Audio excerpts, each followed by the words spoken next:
August 1944, Yugoslavia. Claire Musgrove trudged into yet another dusty village, his boots heavy from days of endless walking. The stone houses looked the same as all the others, simple, worn, filled with the thick scent of smoke and hay. He and the other American airmen followed their armed escorts inside one home, unsure what awaited them. For 4 days they had been passed from village to village, surviving on scraps of goat cheese and stale bread. Musgrove's stomach growled, but he knew better than to complain. These locals had already risked everything to hide them from German patrols. He had bailed out of his B-24 bomber over northern Yugoslavia after a raid on the Plesti oil fields in Romania, a vital target that fueled the German war machine. The mission was his 8th, and it nearly became his last. Separated from his crew, Musgrove landed alone, his parachute barely clearing the rugged mountains. Now, in this strange land occupied by Nazis since 1941, he wondered if anyone back at base even knew he was alive. As they sat at a rough wooden table, a sturdy woman served what little food she had. Then a man entered, speaking English, the first they had heard. "You are American?" he asked. Thrilled, they nodded. He was the village school principal, his English basic but clear. "You go to place with more Americans. They help you." Musgrove's heart raced. There was a plan. After more walking, they reached Pranjani, where a burly man on horseback greeted them. "Hi, boys. Welcome to Pranjani. It was George Mussolini, an OSS agent dropped behind enemy lines. We're going to get you out. C-47s will land here. We've got over 200 airmen already and more coming." Back in Bari, Italy, OSS officer George Vujnovic paced his office, haunted by his own escape from Yugoslavia years earlier. He knew the terror of hiding from Nazis in those hills. The British opposed the plan, calling it too risky, but Vujnovic was determined. With German troops everywhere, building an airstrip in secret seemed impossible. Yet as reports of more stranded airmen poured in, he vowed, "We'll make it work. We'll get them out." July 28, 1944, over Yugoslavia. Claire Musgrove gripped the handles in his ball turret, the plexiglass bubble shaking as flak exploded around the B-24. The plane rattled like a tin can in a storm, black puffs blooming in the sky. "Engine 2's losing power!" the co-pilot shouted over the intercom. Musgrove's heart pounded as the bomber dropped from formation, limping on 2 engines. Alone now, vulnerable to fighters lurking below.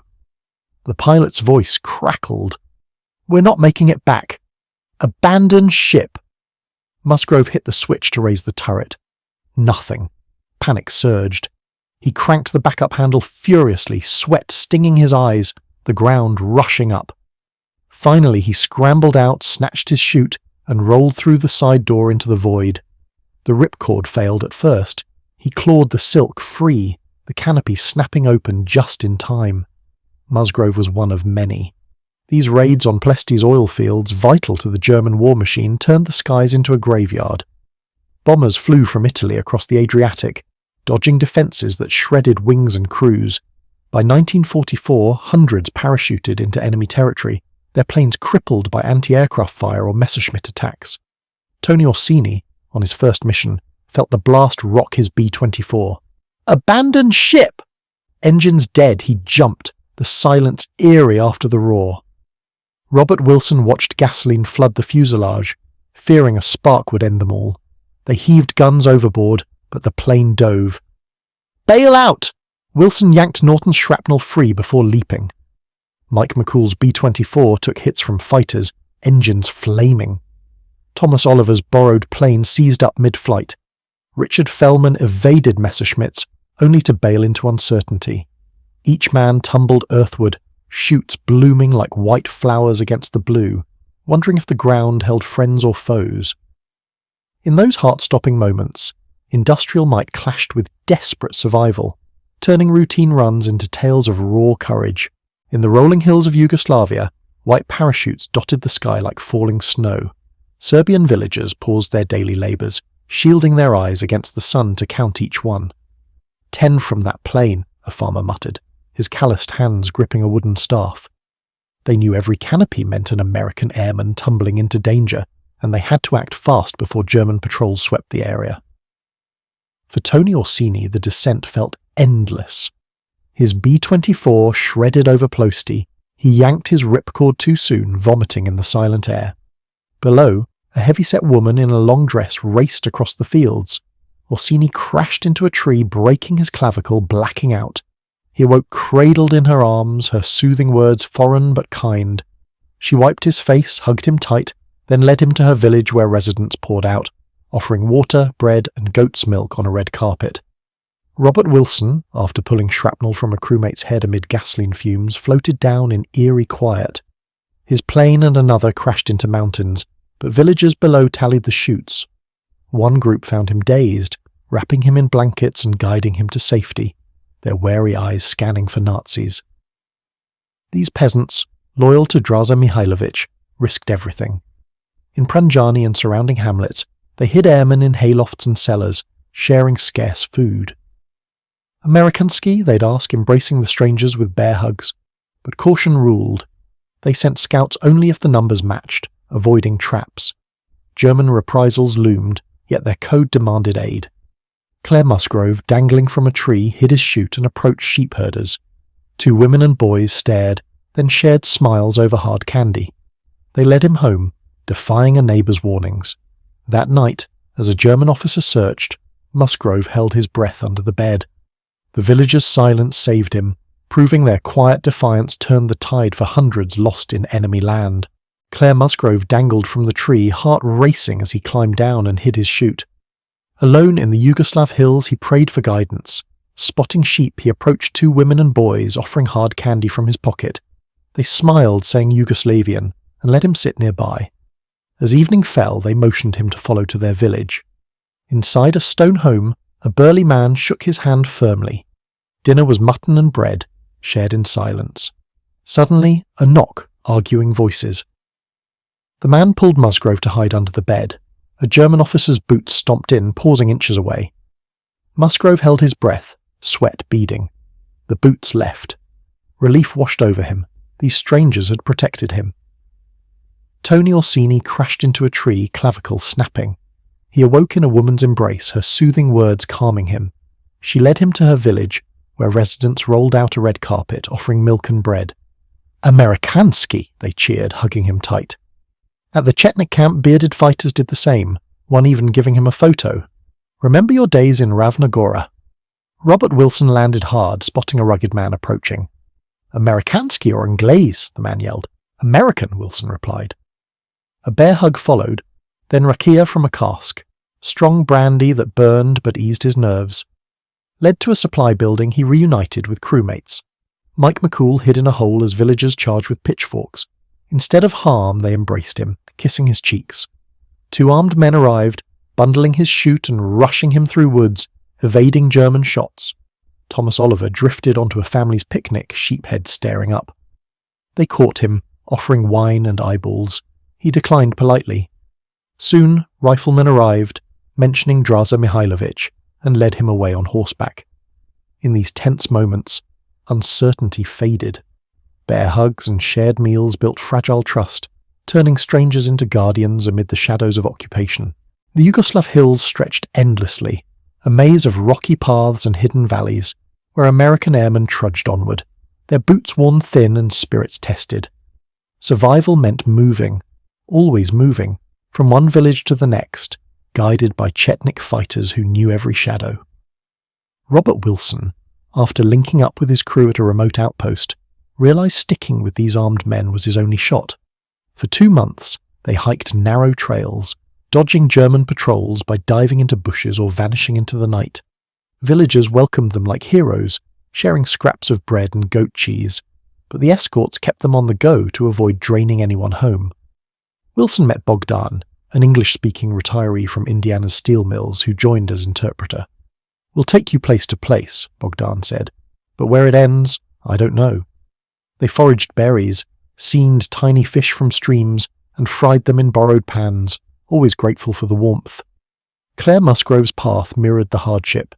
From his tree landing he was passed village to village, enduring endless walks fueled by plum brandy and hope.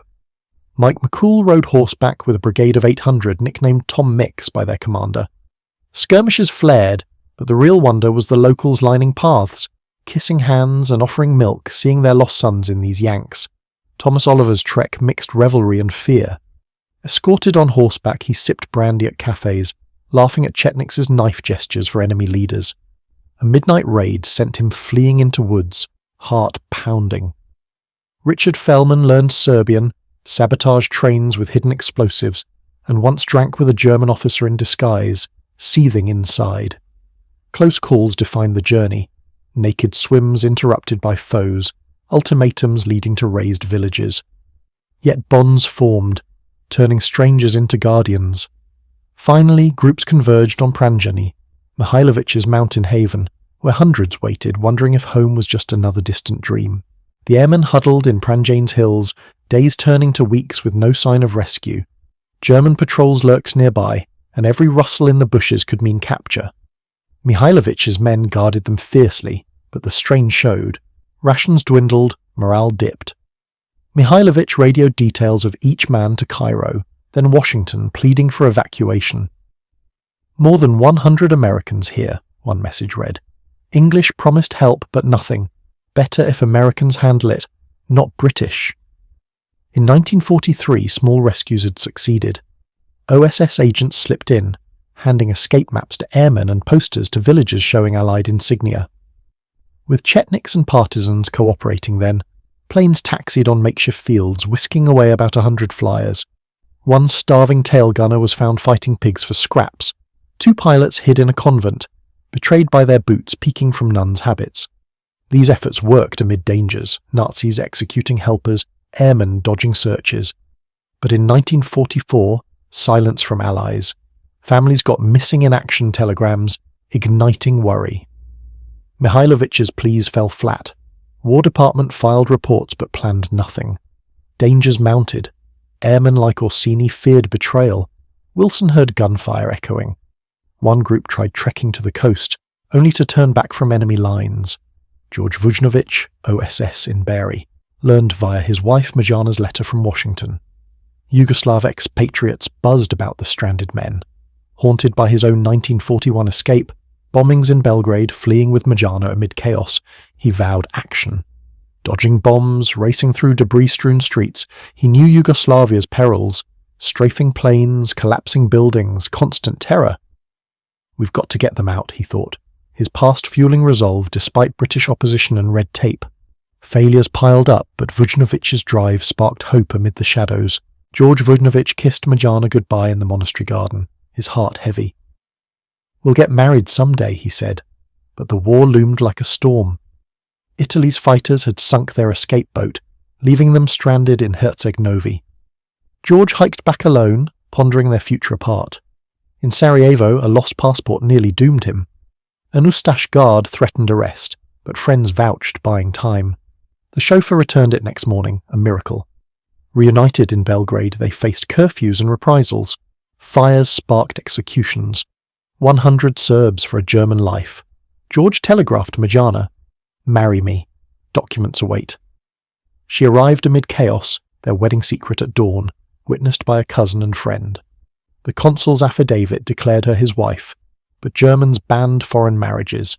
Evacuating via Danube to Budapest, Majana's papers held. In Hungary, Gestapo hunted Yugoslavs with Allied ties. George changed money. An old man suggested flying to Bulgaria. Lufthansa had 1 seat daily, but a call offered 2. Aboard, Majana sat beside Magda Goebbels, pale with fear. "It's her," she whispered. In Belgrade, the officer demanded passports. Magda snapped, "Help this sick woman." They passed unchecked. In Sofia, Nazis shouted, "Heil Hitler." They traded money, crossed a minefield to Turkey for $25. "Welcome," the guard said. Safe at last, but hurdles taught George the power of papers and persistence. Draza Mihailovich stood tall in the rugged hills of Ravnogora, his blue eyes sharp behind horn-rimmed glasses, beard thick like the peasants he led. Born into a world of conflict, he had fought in World War I, rising to colonel in the Yugoslav army. Known as a man of the people, he dined on the ground with soldiers, carried his own knapsack on marches and listened to villagers' woes. His integrity shone bright. Dignified, controlled, always putting country first. When Nazis invaded Yugoslavia in April 1941, Mihailovich refused surrender. Leading 7 officers and 24 men to the mountains, he formed the Yugoslav Army of the Homeland. His goal: gather forces quietly, avoid needless deaths, and strike when Allies landed. He saved lives by shunning premature sabotage, knowing German reprisals could wipe out villages. Yet, he risked all to protect downed airmen, seeing them as brothers in the fight. The West hailed him a hero. Time magazine's cover in 1942 showed his dramatic portrait, calling him Europe's greatest guerrilla. Readers voted him Man of the Year. Stories painted him as intellectual yet fierce, a strategist who outfoxed foes. Allied leaders praised his loyalty. He pledged full support against Germans and communists alike. But rivals loomed. Tito's partisans, pushing Soviet ideals, clashed with his vision. Mihailovich opposed Tito's reckless attacks, which sparked brutal German massacres, like thousands in Kraljevo and Kragujevac. Reports detailed Tito forcing civilians to flee, abandoning them to die in snow. Mihailovich's heart ached. He fought for Yugoslavia's soul, not destruction. As Minister of War in the exile government, he became Deputy Commander-in-Chief. His forces grew, sabotaging subtly, delayed actions to minimize reprisals. To airmen like Fellman and Orsini he was a savior, commanding respect from bearded fighters who shared bread and brandy. In those hills, Mihailovich embodied defiance, a beacon amid occupation's darkness. In the misty hills of Ravna Gora, Draza Mihailovich gathered his loyal fighters, his blue eyes scanning the horizon for threats. From the start, he and Tito clashed like thunderclouds, neither willing to bend. Mihailovich dreamed of restoring the kingdom, while Tito pushed for a red dawn. They fought the Germans separately, but Tito struck first in November 1941, turning brother against brother amid the occupation's grip. The British, once Mihailovich's staunch backers, grew uneasy. Captain Dwayne Hudson parachuted in, trekking between camps. His reports whispered of deals with Italians in Montenegro, accommodations to survive, not betrayals. Mihailovich evaded German hunts, his men dodging Operation Mihailovich and bounties of gold marks. Telegrams flew, Mihailovich rejecting Axis offers, suspicious of communist plots to smear him. Frustration boiled. British demands for sabotage clashed with Mihailovich's caution, sparing villages from reprisals. In February 1943, his fiery speech to supporters lashed out. "The English fight to the last Serb," Churchill thundered back, warning of severed ties. Mihailovich affirmed loyalty. "My only enemy is the Axis." But damage lingered. By spring, British eyes turned to Tito's bold strikes.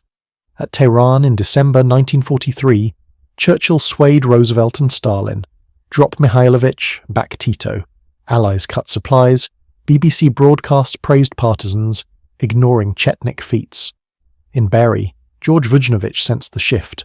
OSS agents like George Musulin reporting British obstruction, delayed drops, twisted intel. Decades later, truth emerged. James Klugman, Soviet mole in SOE, falsified reports from Bari. Linked to Cambridge spies, Philby, Burgess, Blunt. He exalted Tito, buried Mihailovich's deeds. His whispers sealed the betrayal, handing Yugoslavia to Moscow's shadow. Yet Mihailovich stood firm, sheltering American airmen. Abandoned by allies, he guarded them like sons, his defiance a quiet roar against the gathering storm. George Musulin stormed off the plane in Bari, his massive frame shaking with fury. Just days ago, he had been in the Yugoslav mountains, sharing bread with Mihailovich's loyal fighters. Now, in May 1944, he faced OSS colleagues spouting lies about collaboration. "You think I risked my life for nothing?" he bellowed, slamming his fist on a desk. He had evacuated 40 airmen, stalling to save more, but Churchill's orders pulled him out. In headquarters, he raged against the British for ignoring his reports and complaining about evacuating Mihailovich's aides. Vujnovich listened intently. Musulin confirmed over 100 airmen hid in Pranjane, mostly Americans, some British, French, Russians, Italians. Vujnovich, haunted by Yugoslavia's chaos, knew politics blocked rescue. The Allies labelled Mihailovich a Nazi collaborator, funneling aid to Tito. British SOE, fed false intel by spy James Klugman, opposed any contact. Pro-communists in OSS harassed Vujnovich, filing baseless complaints during his Brindisi stint. The OSS buzzed with odd recruits. blue bloods like Vanderbilts, wrestlers like Joe Savoldi, even Julia Child as a clerk. Donovan's pragmatic eye tolerated communists if they fought Nazis. But tensions simmered, FBI clashed over turf, State Department feared OSS freelancing. Agents like Mussolini despised bourbon whiskey colonels issuing orders from safety. Vujnovic pushed plans upward. On July 4th, Donovan wrote Roosevelt, framing rescue as intelligence need. In person, Donovan cut through. "Screw the British. Let's get our boys out." Roosevelt agreed. On July 14th, General Ira Eaker formed the Aircrew Rescue Unit with B-25s, led by Colonel George Crayer. Despite British protests, OSS determination prevailed. The risky mission could proceed, blending rescue with re-establishing presence amid betrayal's shadows. In the shadowed hills around Pranjane, the American airmen huddled in haylofts and stone huts, their days a grind of hunger and watchfulness. Goat's milk, warm and thin, washed down chunks of hay bread. Dense loaves stretched with dried grass to make flour last. It filled the belly but churned the gut, leaving men like Claire Musgrove doubled over with cramps. "Better than starving," he'd mutter, sharing a weak smile with villagers who slipped them portions from their own meagre stores. These Serbs, simple farmers under Mihailovich's banner, risked everything. A woman named Milka would sneak eggs at dawn, her eyes fierce with quiet defiance. "Amerikansky good," she'd whisper, pressing food into hands blistered from hiding. Bonds formed over shared fires, airmen teaching card games, locals singing old folk tunes. Tony Orsini learned phrases in Serbian, trading cigarettes for stories of lost sons in the war, but danger lurked. German patrols rumbled nearby, forcing quick dives into ditches or cellars thick with mould. Farther out, agents like Arthur Jibilian knew the hardship firsthand. On his prior mission with Popovich and Farish, they fled through snow, clothes freezing to skin, surviving on hay bread and pears from sympathetic peasants. Diarrhea plagued them, but villagers offered shelter, hiding them in barns amid goat bleats. "They treated us like kin," Jibilian recalled, his team bonding with partisans over bribes and narrow escapes at checkpoints. In Pranjane, the growing crowd of airmen, over 100 now, faced boredom's bite. They mended clothes, swapped tales, and helped with chores, forging ties that transcended words. A boy named Dragan fetched water, earning chocolate rations. Yet fear gnawed. One raid could end it all. As weeks dragged, hope flickered in villagers' eyes, their sacrifices weaving unbreakable threads of loyalty amid the daily toil. Back in Bari, Vujnovic assembled his team, Mussolini, Rajacic, Jibilian, knowing these bonds would be key to survival. In the dim offices of Bari, George Vujnovic laid out the daring blueprint for Operation Halyard. His chosen men, George Mussolini, Nick Rajacic, and Arthur Jibilian, listened intently, their faces etched with resolve. Parachute into Nazi-held Yugoslavia, rally Mihailovic's forces, build a secret airstrip and evacuate hundreds of stranded airmen. The risks loomed like shadows, but none flinched. Their only question cut sharp. Are we going in alone, or with the British? Vujnovic sighed. Joint Ops demanded British involvement, planes, radios, even jumpmasters. The Brits, bitter over Roosevelt's approval, dragged their feet, but agreements bound them. The team got stern orders, rescue only, no political promises or aid deals. Mussolini, fresh from prior missions, seethed at the betrayal of Mihailovich but focused on the task. Preparation hummed with urgency. They packed gear, radios, codes, supplies, and rehearsed signals. Jibilian, the wiry radio man, tested frequencies. Rajacic, the medic, stocked bandages. Mussolini, the burly leader, mapped routes.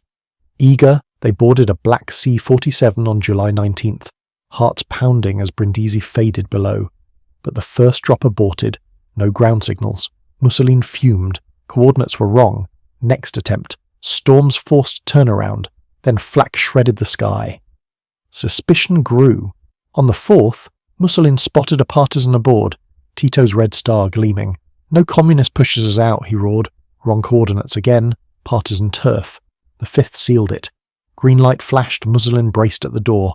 Below, muzzle flashes lit a raging battle. "They're dropping us into hell," he bellowed, shoving back. Brits sabotaging? Klugman's influence reeked of communist meddling. Back in Bari, Mussolini stormed Vujnovic's desk. "American plane crew everything, or forget it!" Vujnovic nodded, cutting British ties. The all-American team reformed, steeling for the leap that would defy odds and allies alike. In the hidden meadows of Pranjane, the American airmen gathered around a salvaged radio, its wires patched together like fragile hope.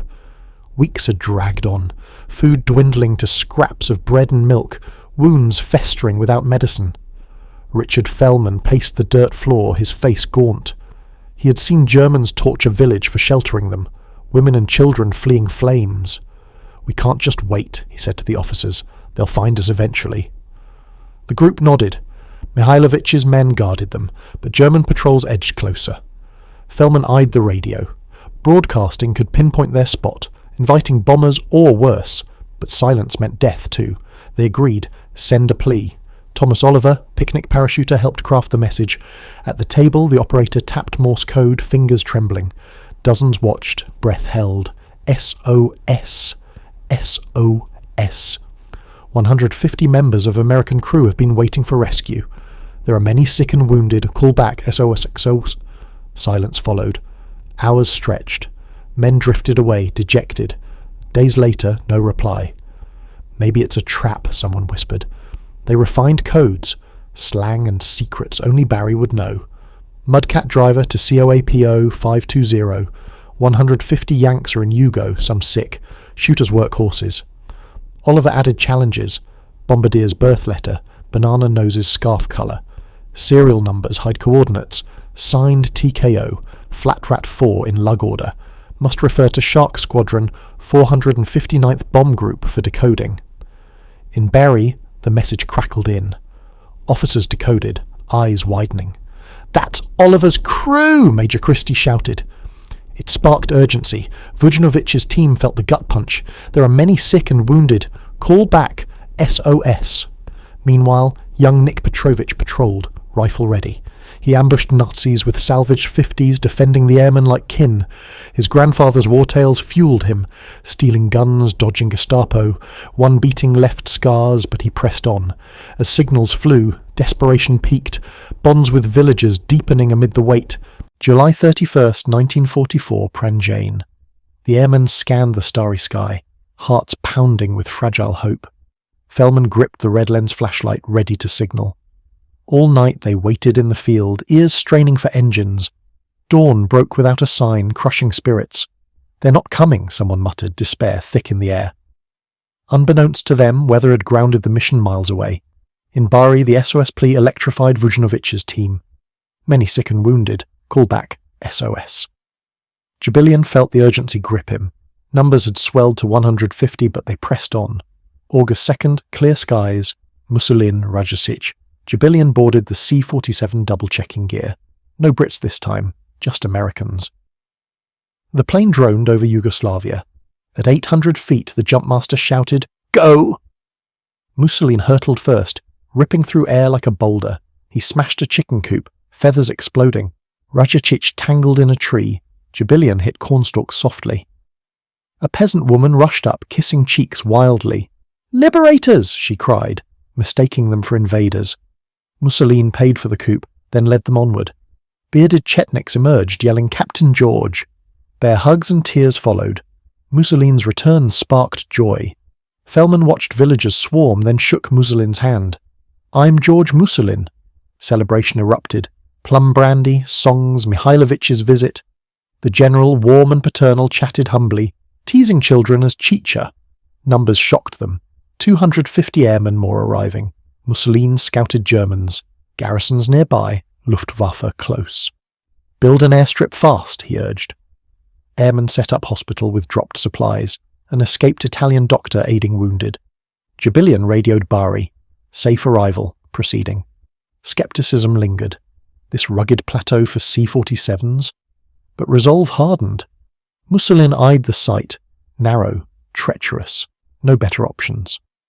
As work began, he knew time was enemy. Germans could strike any time. August 9th, 1944, Pranjane. Jibilian hunched over his radio, tapping Morse code to Barry for 6 planes that night. Confirmation crackled back, igniting a wildfire of whispers among the airmen.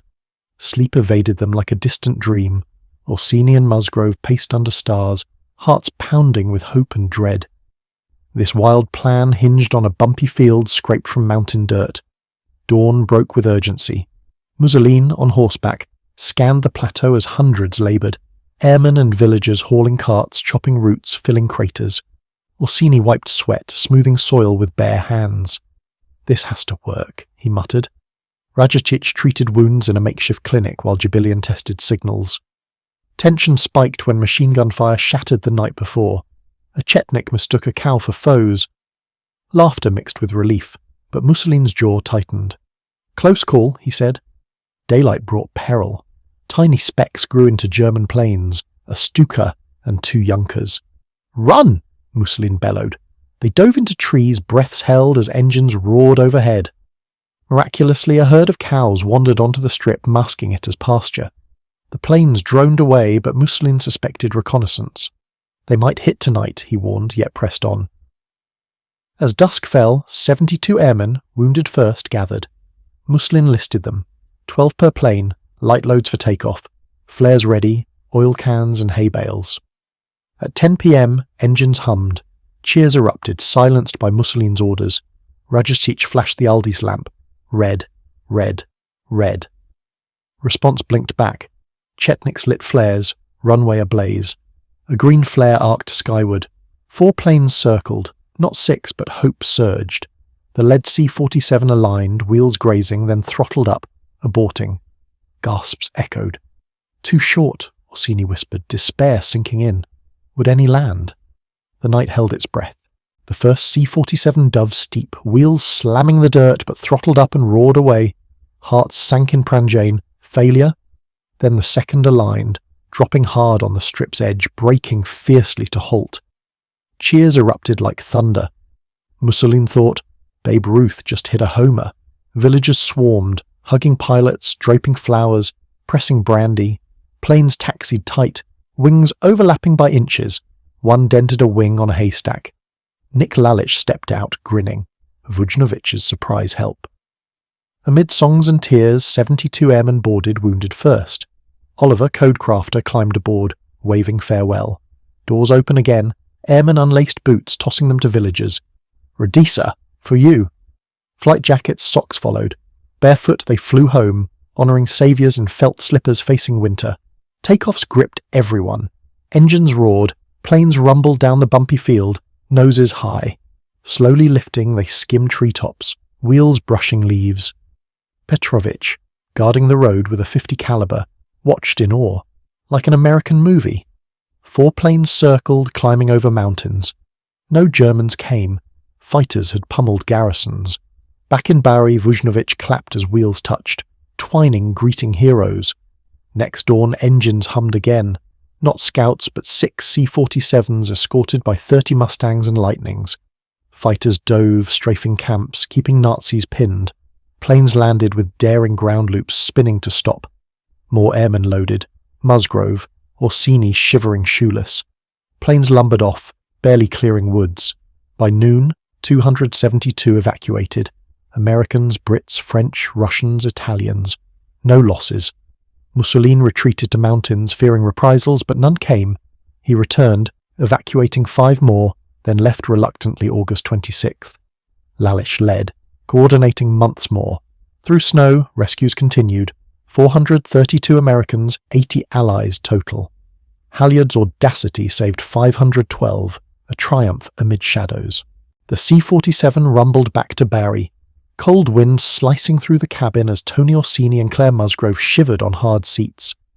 Barefoot after leaving boots for villagers, they clutched blankets, minds racing between joy and fear of German fighters. Landing brought cheers. Vujnovic and General Twining clapping as men stepped out, but orders silenced them. No talking about the rescue. Orsini stared at the KIA list, his name there. "We hoped," a friend said, but the irony stung. Delousing followed, sprays killing fleas from Yugoslav hills, then hot showers shedding beards and grime. Orsini flew more missions, wounded again, sent home early. In Jersey City, he surprised his mother on Beacon Street, her cry, "Il mio Anthony," echoing as they embraced. Musgrove returned to civilian life, but gag orders hid the truth. Airmen whispered in barracks, countering briefings that branded Serbs enemies. Fellman, furious at papers crediting Tito for raids he joined with Chetniks, wrote articles exposing lies. Vujnovic bent rules, sending medicine labelled as food, then 600 shoes on Krager's B-25. Belated Christmas present, he quipped. In Pranjon, villagers split heels to fit, grateful amid snow. Mihailovich evaded Tito's hunters 17 months, carried on stretchers through mountains, refusing exile. Captured in 1946, headlines scream traitor. Jibilian marched to papers, if he's a collaborator, so am I. Fellman rallied hundreds, forming committees, flying to Washington in a DC-3 dubbed Mission to Save Mihailovich. Met by crowds, they lobbied Atchison, entering resolutions demanding fair trial. Tito refused witnesses, staging a Belgrade spectacle. Airmen testified in US commissions, forwarding reports ignored. As gales of politics raged, personal bonds fueled their fight, honouring the man who saved them amid betrayal's storm. In the quiet halls of Washington, Draza Mihailovich's name faded like whispers in the wind after his execution. Headlines moved on, but the airmen and OSS men simmered with fury. Fellman scribbled letters, Musgrove shared tales with friends, yet doors slammed shut. The world branded Mihailovich a collaborator, ignoring his heroism. Unbeknownst to them, top brass pushed back. Eisenhower urged Truman to honour the man who fought valiantly from 1941 to 1944, saving countless lives despite abandonment. In 1948, Truman awarded the Legion of Merit, Chief Commander level, for Mihailovich's resistance and rescues. The citation praised his troops' undaunted efforts under hardship, aiding Allied victory. But State Department suits quashed it. Cables from Rome and Belgrade warned of ruffling Tito's feathers or Italian relations. Keep it secret, they insisted. The medal, violet ribbon and all, vanished into a drawer, stamped classified. For decades no one knew. Airmen like Jibilian and Vujnovic mourned without closure. In 1967, Congressman Derwinski, tipped by rumours, forced disclosure. The truth emerged. Mihailovich was no traitor. Yet the damage lingered. British files in 1997 revealed Klugman's deceit, twisting reports to favour Tito, sealing Mihailovich's fate and bolstering communism. Reagan, in 1979, lamented to California Serbs, Mihailovich's betrayal taught that sacrificing allies for appeasement dooms freedom. Vujnovic, still sharp at 92, fumed over the lies. Fellman rallied till his end, pushing memorials denied by politics. The suppression buried heroes, letting myths thrive. But in private hearts, the truth endured. Mihailovich's sacrifice, the airman's debt, a web of secrets that shadowed victory's glow. Years slipped by like shadows in the hills, but the men of Operation Halyard carried Pranjan's memories deep in their souls. George Vujnovic, sharp at 92, still simmered over Mihailovich's betrayal, his New York apartment echoing with tales of lost allies. He had traded spy games for aircraft parts, building a life with Mirjana until her passing in 2003 after 62 years together. Their daughter Zania thrived in the State Department, a testament to Mirjana's forward spirit. George Masulin, the burly giant who led the drops, faded into bitterness, dying in 1987 at 72, disillusioned by politics that silenced heroes. Nick Lalish turned to advertising, then government work, passing in 2001 at 85. Arthur Jibilian, ever quick-witted, pursued business after college, his Toledo home filled with echoes of radio signals and narrow escapes. Richard Fellman fought hardest, retiring from the Air Force in 1968 to champion Mihailovich. He pushed for statues on Capitol grounds, bills dying in red tape.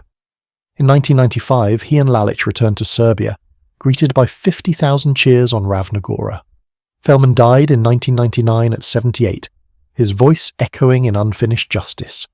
Claire Musgrove farmed Michigan's lands, retiring in 1980, forever grateful to the family that hid him under a bed.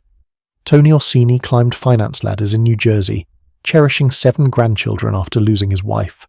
Robert Wilson engineered engines, then stocks, revisiting Buna in 1966 to find warmth amid communist chill. Young Nick Petrovich built a business in Mexico City, forever America's friend. Tito ruled until 1980, his funeral lauding a unifier who crushed with iron, yet his grip ensured communism's hold. In 2005, survivors gathered in Serbia for VE Day's 50th. Vujnovic, Jubilian, Musgrove presented the long-secret Legion of Merit to Draza Mihailovich. Tears flowed as Gordana kissed her father's photo, whispering to the past. Jubilian choked up meeting Musgrove's grandson. Proof heroes live on in hearts, even if forgotten by the world. Duty's gales may fade, but true sacrifice endures.